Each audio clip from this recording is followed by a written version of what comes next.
This is your Dwayne Entertainment Playpad.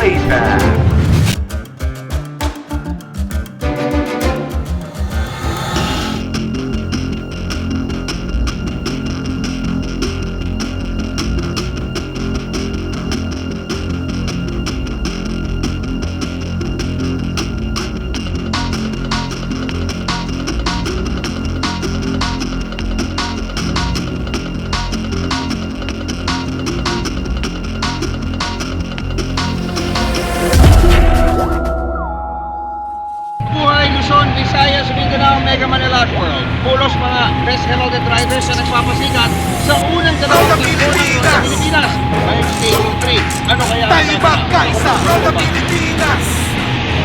mga karonda? Dakilang siklista, Roda Pilipinas. Isulong ang pangarap, Roda Pilipinas. Roda Pilipinas. Ang bawat pagpitang kahulugan ay katuparan. Laban ng buhay ang siyang dinadaanan. Pagkatao na puno ng dedikasyon. Kaloy ng hamon At narito po ang aksyon. Stage number 3, LBC Ronda Pilipinas. No, at the end of the day, rain or shine, tuloy ang Ronda Pilipinas, di ba? And the Filipino will is stronger than any virus. Update natin ulit sa ating chasers ay ito, kumakamada na ang Go for Gold riders comprised of Ismael Grospe and Jonal Carcueva with Philippine Navy Standard Insurance Junrain Navarra at ang naplata natin si Tapik. Sila po ay sumusunod sa 8-man breakaway riders. Ito po yung mga chasers to Itong sila Carcueva ay 30 seconds na po ang difference. Sa pagtatapos po ng Stage 1 at Stage 2 ng LBC Ronda Pilipinas, ang nagwagi po dito ay si Mark Julius Pordeas at itong si Ryan Tugawin of Tarlac Central Luzon. At pero pinaghawakan pa rin ni Mark Julius Pordeas ang red jersey. At dadako naman tayo dito sa Stage 3, no?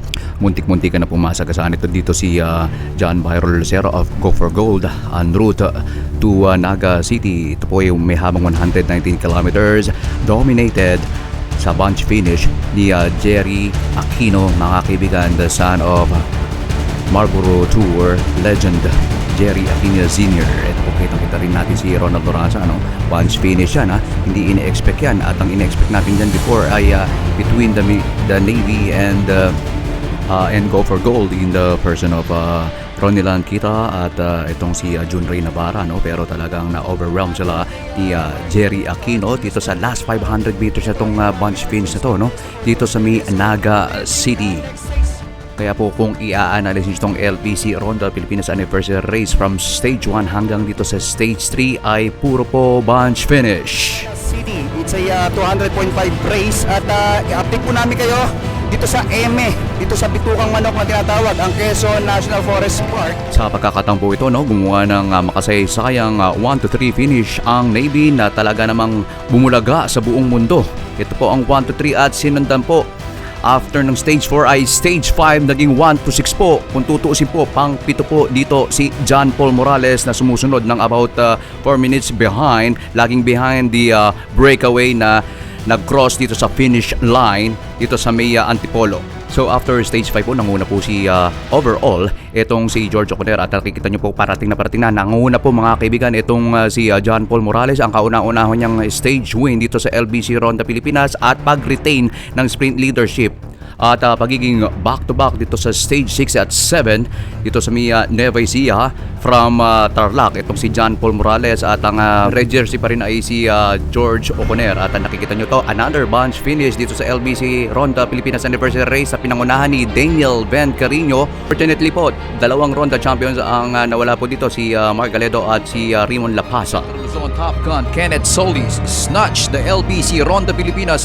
penultimate stage. At sa pagtatapos po ng LBC Ronda Pilipinas Anniversary Race dito sa Vigan ay itinanghal itong si George Luis Oconer as the overall champion of Ronda Pilipinas 10th edition alongside itong kanyang team na Philippine Navy Standard Insurance. Si George Luis Oconer po ay nag-clock po ng aggregate time of 32 hours, 42 minutes at 12 seconds.